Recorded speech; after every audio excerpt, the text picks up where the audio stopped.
వికారాబాద్ జిల్లా తాండూరులో దొంగలు హల్చల్ చేశారు. ఇక వరుసగా 4 ఇళ్లలో చోరీ జరిగిందని బాధితులు పోలీసులనైతే ఆశ్రయించారు. ఘటనా స్థలానికి చేరుకున్న పోలీసులు బాధితుల ఇళ్లను పరిశీలించారు. అయితే పోలీసుల విచారణలో నరసింహులు ఇంట్లో తులంన్నర బంగారం చోరీ కాగా మిగతా వారి ఇళ్లలో ఎలాంటి సొత్తు పోలేదని గుర్తించారు.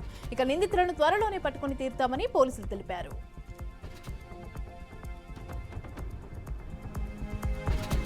కాంగ్రెస్ పార్టీ బీసీ డిక్లరేషన్ పేరుతో బలహీన వర్గాలకు బలమైన వెన్నుపోటు పొడిచిందని బీఆర్ఎస్ నాయకులు అన్నారు. సావిత్రిబాయి పూలే జయంతి సందర్భంగా బీసీ మహాసభకు ఉస్మానియా యూనివర్సిటీ నుంచి బీఆర్ఎస్ నాయకుడు మధు ఆధ్వర్యంలో విద్యార్థులు భారీగా తరలి వెళ్లారు. ఈ సందర్భంగా విద్యార్థి నేతలు మాట్లాడుతూ బీసీ కులాలు, కుల సంఘాల నాయకులు పాల్గొని విజయవంతం చేయాలని పిలుపునిచ్చారు. కాంగ్రెస్ పార్టీ 6 గ్యారంటీల మాదిరిగా మళ్లీ తెలంగాణ బీసీలను కూడా మోసం చేయకుండా అందరం అప్రమత్తంగా ఉండాలన్నారు.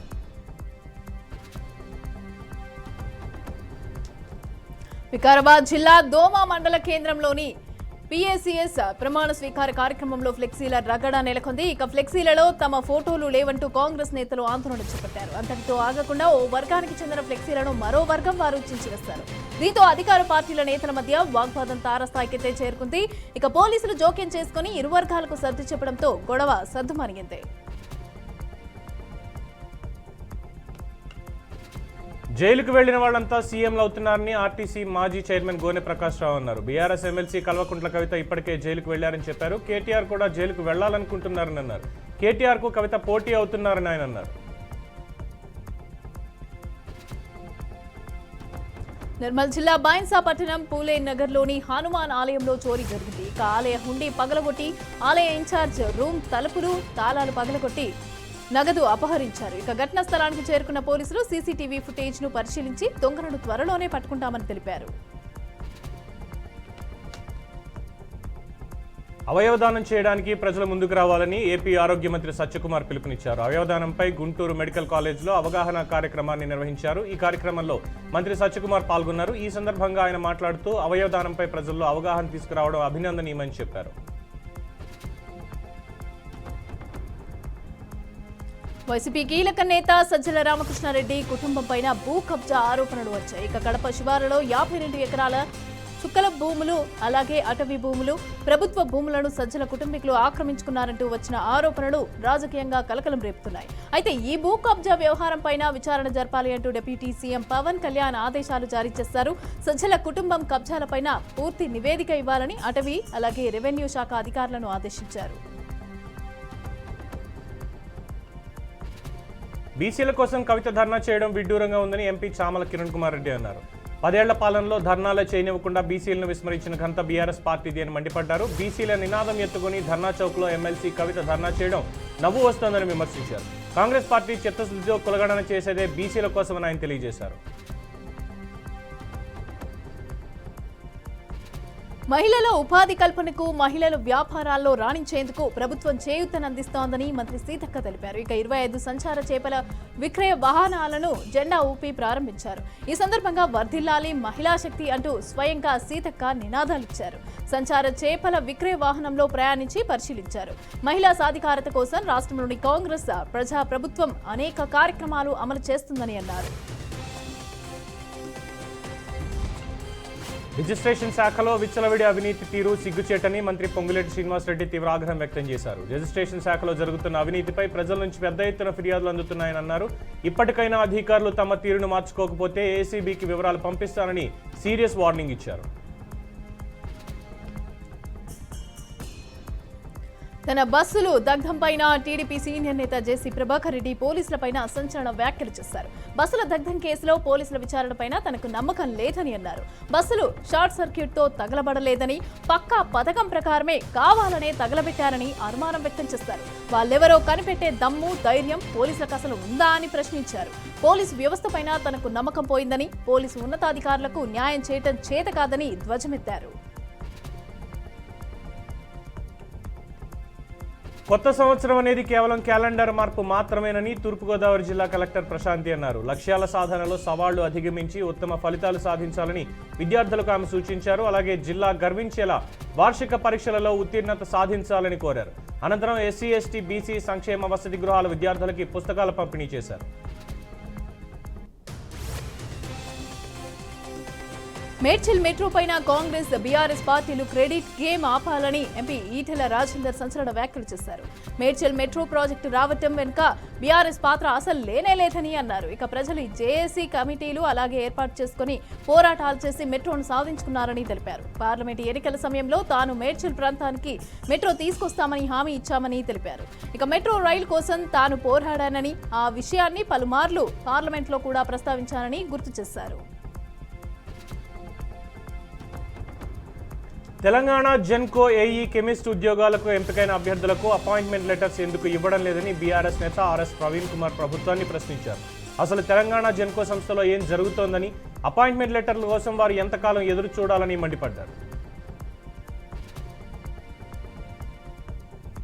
ఒడిశా గవర్నర్ గా కంభంపాటి హరిబాబు ప్రమాణ స్వీకారం అయితే చేశారు. ఆయన చేత ఒడిశా హైకోర్టు ప్రధాన న్యాయమూర్తి చక్రధారి శరణ్ సింగ్ ప్రమాణం చేయించారు. ఇక రాజధాని భువనేశ్వర్లోని రాజ్ భవన్ లో జరిగిన ఈ కార్యక్రమంలో ముఖ్యమంత్రి మోహన్ చరణ్ అలాగే మాజీ సీఎం నవీన్ పట్నాయక్, రాష్ట్ర మంత్రులు, ఎమ్మెల్యేలు, ఎంపీలు, బీజేపీ నేతలు పాల్గొన్నారు.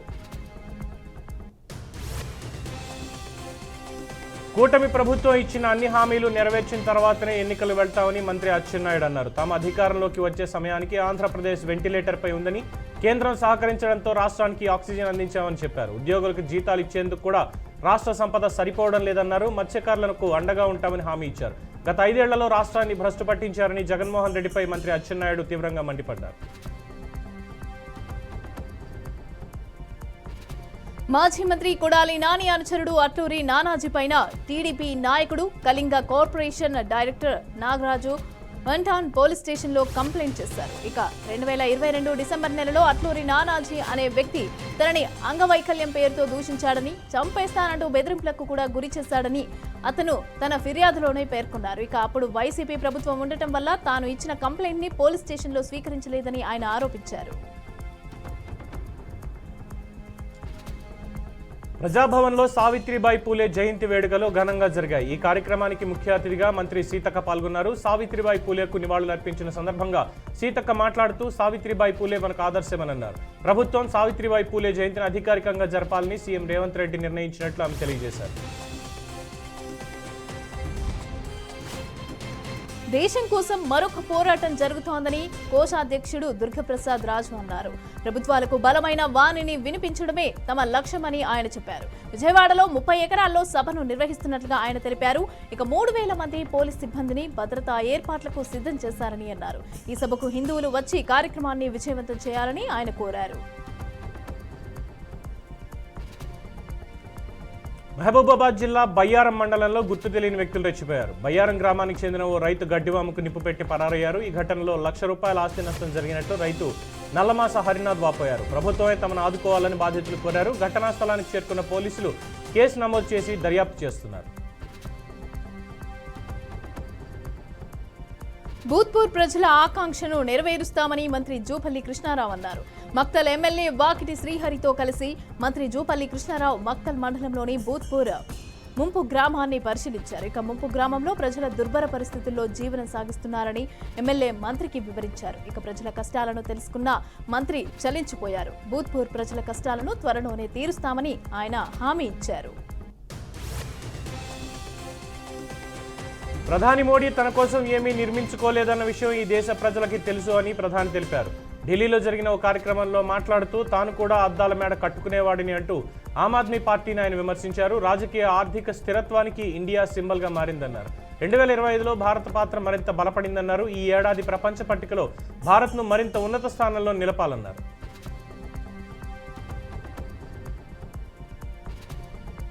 కాంగ్రెస్, బీజేపీ అడుగడుగునా బీసీలకు అన్యాయం చేశారని ఎమ్మెల్సీ కవిత ఆరోపించారు. ఇక ఈ 2 జాతీయ పార్టీలు బీసీలకు చేసిన ద్రోహం పైన తాను చెప్పిన విషయాల్లో ఏ ఒక్కటి అవాస్తవం అని తేల్చినా శాశ్వతంగా రాజకీయాల నుంచి తప్పుకుంటారని ఆమె ఛాలెంజ్ చేశారు. ఇక రాబోయే జనాభా గణనలో కులగణన చేయాలని బీజేపీని డిమాండ్ చేస్తున్నానని అన్నారు. చదువుల దేవాలయానికి హిందుత్వవాదానికి ఆద్యుడైన సావర్కర్ పేరు పెట్టడం పూర్తి అభ్యంతరకరమని సిపిఐ జాతీయ కార్యదర్శి నారాయణ అన్నారు. ప్రతిష్టాత్మకంగా స్థాపించబోయే ఢిల్లీ కాలేజీకి సావర్కర్ పేరా అంటూ ఆయన ప్రశ్నించారు. క్విట్ ఇండియా ఉద్యమాన్ని వ్యతిరేకించిన చరిత్ర కలిగిన సావర్కర్ పేరు పెట్టడం సరికాదన్నారు. దేశ రాజధానిలో అవతరించే విశ్వవిద్యాలయానికి పెట్టాల్సిన పేరు ఇదేనా అని నిలదీశారు. జంట నగరాలకు తాగునీటి సరఫరా పైన సీఎం రేవంత్ రెడ్డి సమీక్ష చేపట్టారు. ఇక ఇంటిగ్రేటెడ్ కమాండ్ కంట్రోల్ సెంటర్లో హైదరాబాద్లో జలమండలి బోర్డు అధికారులతో రేవంత్ రెడ్డి సమీక్ష నిర్వహించారు. ఇక హైదరాబాద్ మహానగరంలో వినియోగదారులకు సమర్థవంతంగా మంచినీటి సరఫరా చేసే ప్రణాళికలపైన ఆయన చర్చించారు. అలాగే వచ్చే వేసవిని దృష్టిలో ఉంచుకొని మంచినీటి సరఫరాకు సంబంధించి తీసుకోవాల్సిన చర్యలను అధికారులకు సూచించారు. అనంతపురంలో తమ బస్సుల దగ్ధం ఘటనకు సంబంధించి బీజేపీ నేతలపై జేసీ ప్రభాకర్ రెడ్డి తీవ్ర వ్యాఖ్యలు చేశారు. అయితే ఈ వ్యాఖ్యలపై మంత్రి సత్యకుమార్ స్ట్రాంగ్ కౌంటర్ ఇచ్చారు. జేసీ ప్రభాకర్ రెడ్డి వయసుకు తగ్గట్టుగా ఉంటే మంచిదన్నారు. కూటమిలో భాగస్వాములుగా ఉన్న బీజేపీ నేతలపై అర్థం లేని ఆరోపణలు చేయడం సరికాదన్నారు. స్త్రీ విద్యపైన ప్రప్రథమంగా గలమెత్తిన ఉద్యమకారిణి ఆదర్శ ఉపాధ్యాయురాలు సావిత్రిబాయి పులే అని ఏపీ ముఖ్యమంత్రి చంద్రబాబు నాయుడు అన్నారు. సావిత్రిబాయి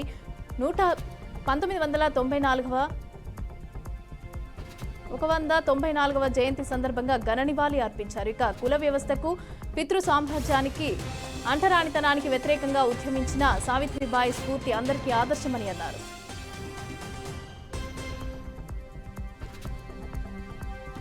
కర్నూలు జిల్లా కోసిగిలో శ్రీ సుంకులమ్మ అవ్వ నూతన విగ్రహ ప్రతిష్టాపన అంగరంగ వైభవంగా జరిగింది. శ్రీ సుంకులమ్మ దేవి నూతన విగ్రహాన్ని కోసికి దొరల వంశస్థుడు సుందర్రాజు దొర డొనేట్ చేశారు. ఈ సందర్భంగా ఆయన అమ్మవారికి ప్రత్యేక పూజలు చేశారు. ఈ కార్యక్రమంలో గ్రామ పెద్దలు, గ్రామ ప్రజలు పెద్ద ఎత్తున హాజరై శ్రీ సుంకులమ్మ దేవి విగ్రహ ప్రతిష్టాపన ఘనంగా నిర్వహించారు.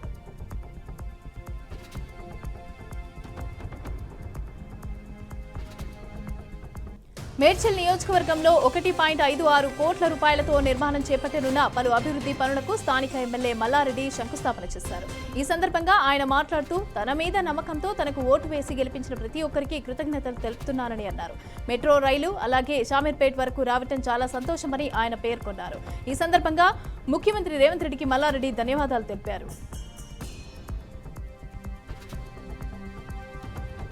జనగామ జిల్లా వనపర్తి గ్రామంలో నాబార్డ్ సంస్థ రైతుల పంటలకు మందులు పిచికారీ చేయడానికి తయారు చేసిన డ్రోన్ను ఎమ్మెల్యే కడియం శ్రీహరి ప్రారంభించారు.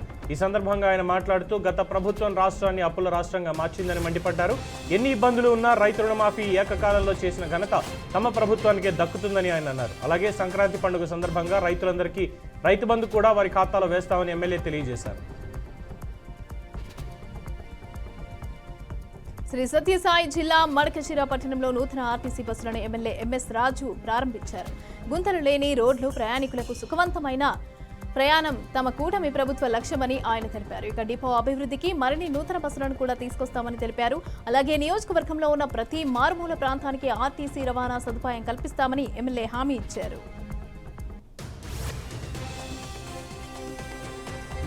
అంబులెన్స్ అదుపు తప్పి కరెంటు స్తంభానికి ఢీకొట్టిన ఘటన వికారాబాద్ జిల్లా యాలాలలో చోటు చేసుకుంది. తాండూరుకు వస్తున్న అంబులెన్స్ అదుపు తప్పి రాఘవాపూర్ రహదారి పక్కనున్న స్తంభానికి ఢీకొట్టింది. ఈ ప్రమాదంలో డ్రైవర్ స్వల్ప గాయాలతో బయటపడ్డాడు. ప్రమాదాన్ని గమనించిన స్థానికులు అంబులెన్స్ డ్రైవర్ను తాండూరు ప్రభుత్వ ఆసుపత్రికి తరలించారు. కాకినాడ జిల్లా ఐలేశ్వరంలో విషాదం చోటు చేసుకుంది. ఇక ఎర్రవరం అవంతి ఫ్రోజన్ ఫుడ్స్ ఫ్యాక్టరీలో పనిచేస్తున్న ఓ మహిళ మృతి చెందింది. రోజు కూలీగా పనిచేస్తున్న మహిళ కంపెనీ నిర్లక్ష్యంతో చనిపోయినట్లుగా మృతురాలి కుటుంబీకులు ఆరోపిస్తున్నారు. ఇక కిందపడి తలకి బలంగా దెబ్బ తగలటంతో చనిపోయిందని కంపెనీ వర్కర్స్ చెబుతున్నారు. ఘటనా స్థలానికి చేరుకున్న పోలీసులు కేసు నమోదు చేసి దర్యాప్తు చేపట్టారు.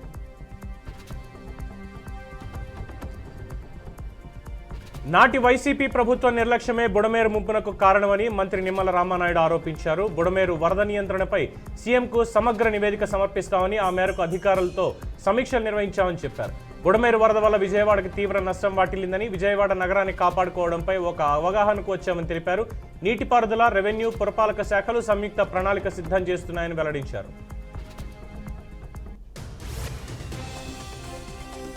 రాష్ట్రంలో ప్రమాణ పత్రం ఇస్తేనే రైతు భరోసా ఇస్తామని ప్రభుత్వం చెప్తోందని, అదేం దిక్కుమాలిన రూల్ అని మాజీ మంత్రి కేటీఆర్ ఫైర్ అయ్యారు. ఇక రైతు శాసించేలాగా కేసీఆర్ చూశారని, నేడు రైతులు యోచించేలాగా కాంగ్రెస్ సర్కార్ చేస్తోందని ఆరోపించారు. ఇక ఇప్పటికే రైతు బంధు ఒక సీజన్ ఎగ్గొట్టారని, అది కూడా రైతులకు ఇవ్వాల్సిందేనని డిమాండ్ చేశారు. అసలు ప్రమాణ పత్రం ఇవ్వాల్సిందే రైతులు కాదని ప్రభుత్వమేనని ధ్వజమెత్తారు.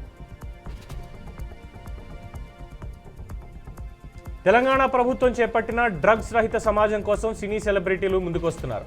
తమ వంతుగా ప్రచారం చేస్తూ యూత్ ని ఆలోచింపజేస్తున్నారు. ఈ మేరకు డ్రగ్స్ కు దూరంగా ఉండాలని యూత్ కు హీరో ఎన్టీఆర్ కూడా విజ్ఞప్తి చేశారు. డ్రగ్స్ రహిత సమాజం కోసం యూత్ నాతో చేతులు కలపాలి అన్నారు. రోడ్డు భద్రత సమాజంలో అందరి బాధ్యత అని రాష్ట్ర రవాణా శాఖ మంత్రి పొన్నం ప్రభాకర్ పేర్కొన్నారు. ఇక రోడ్డు భద్రతా నియమాలను అమలు చేయడం సిబ్బంది పని మాత్రమే కాదని ప్రజలందరూ కూడా పాటించాల్సిన అంశాలని అన్నారు. ప్రయాణం చేసే తప్పులతో జీవితాలు అలాగే కుటుంబాలు నష్టపోతున్నందున రోడ్డు భద్రతా వారోత్సవాలపైన కఠినంగా పాటించాల్సిన అవసరం ఉందని అన్నారు. ఇక ట్రాఫిక్ రూల్స్ పైన ప్రతి పాఠశాలలో యూనిసెఫ్ అలాగే సహకారంతో ట్రాఫిక్ అవేర్నెస్ పార్క్ ఏర్పాటు చేసి విద్యార్థి దశ నుంచి అవగాహన కల్పిస్తామని అన్నారు. జనవరి 13 నుంచి ప్రారంభమయ్యే మహాకుంభమేళాకు ప్రయాగ్రాజ్ ముస్తాబవుతోంది. మహాకుంభమేళాకు తరలివచ్చే భక్తుల సౌకర్యార్థం రాష్ట్ర ప్రభుత్వం భారీ ఏర్పాట్లు చేస్తోంది. ఈ నేపథ్యంలో భారత వాతావరణ శాఖ తాజాగా కీలక ప్రకటన చేసింది. కుంభమేళా నేపథ్యంలో ప్రత్యేక వెబ్ పేజ్ని రూపొందించినట్లు తెలిపింది.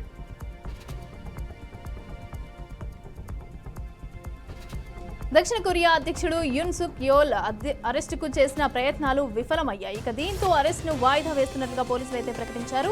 సుమారు 6 గంటల పాటు అధ్యక్షుడి భద్రతా సిబ్బందితో పోలీసులు వాగ్వాదానికి దిగారు. చివరికి పోలీసులు వెనక్కి వెళ్లిపోయారు. ఛత్తీస్గఢ్లో ఎన్కౌంటర్ల పర్వం కొనసాగుతోంది. గరియాబాద్లో మరోసారి భారీ ఎన్కౌంటర్ జరిగింది. ఈ కాల్పుల్లో ఇప్పటి వరకు 3 మావోయిస్టులు మృతి చెందినట్లు అధికారులు చెబుతున్నారు. అలాగే ఎదురు కాల్పులు కొనసాగుతున్నాయని కూడా వెల్లడించారు. చిలీలో భారీ భూకంపం వచ్చింది. ఇక కలామాకు 84 కిలోమీటర్ల దూరంలో ఆంటోఫాగాస్టాలో భూ ప్రకంపనలు సంభవించాయి. ఇక భూకంప తీవ్రత 6.2గా నమోదైంది. 104 కిలోమీటర్ల లోతులో భూకంప కేంద్రం ఉందని యూరోపియన్ అధికారులు తెలిపారు. AP deputy speaker Raghuramakrishnaraju custodial torture కేసులో నిందితుడిగా ఉన్న కామేపల్లి తులసిబాబును పోలీసు విచారణకి డుమ్మా కొట్టాడు. ఈనాటి విచారణకు రాలేనని, తనకు కొంత సమయం కావాలని ప్రకాశం జిల్లా ఎస్పీ దామోదర్కి లేఖ రాశాడు.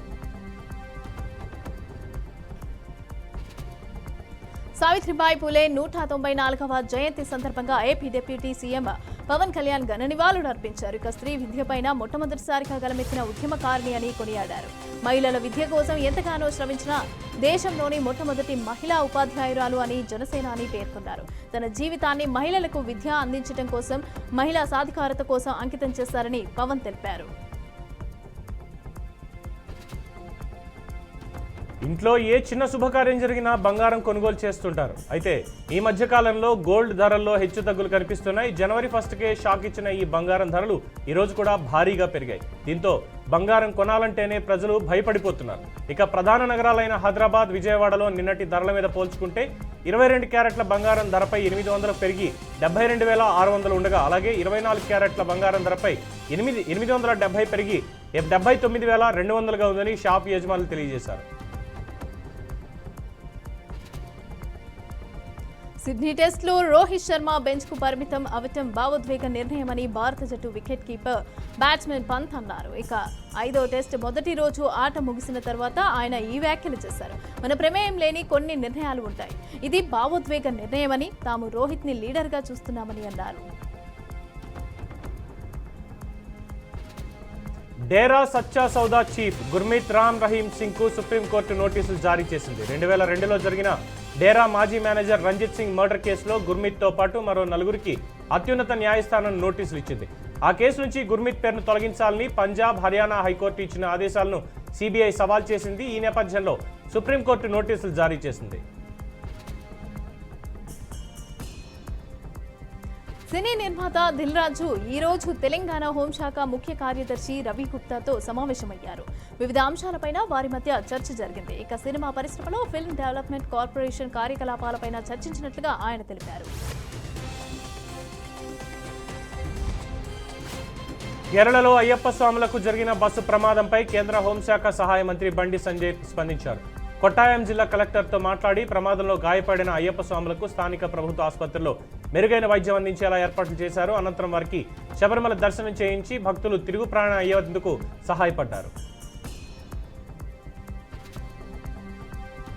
రాబోయే 5 ఏళ్లలో ఢిల్లీని కాలుష్య రహిత నగరంగా తీర్చిదిద్దుతామని కేంద్ర మంత్రి నితిన్ గడ్కరీ పేర్కొన్నారు.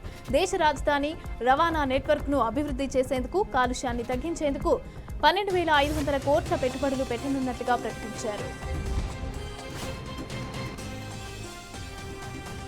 రెండు తెలుగు రాష్ట్రాల్లో చలి తీవ్రత రోజు రోజుకు పెరుగుతోందని వాతావరణ శాఖ తెలిపింది. బయటకు వెళ్లే ప్రజలు తగు జాగ్రత్తలు తీసుకోవాలని సూచించింది. అదేవిధంగా బంగాళాఖాతంలో అల్పపీడనం ఏర్పడడంతో అక్కడక్కడ వర్షాలు పడే అవకాశం కూడా ఉందని వాతావరణ శాఖ వెల్లడించింది.